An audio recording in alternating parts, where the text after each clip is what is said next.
நொடிகள் எல்லாம் நோய்பட்டு என்னை சுமந்து போக மறுக்கிறதே. மொழிகள் எல்லாம் முடமாகி என் மௌனத்தை கூட எரிக்கிறதே. சுவாசிக்க கூட முடியவில்லை,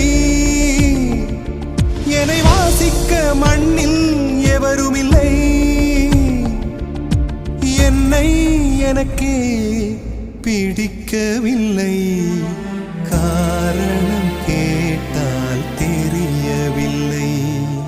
நினைவுகள் நெஞ்சினில் புதைந்ததினா நெருப்பால் எந்த நெஞ்சை சுடுகின்றேன். உன் உருவம் கண்களில்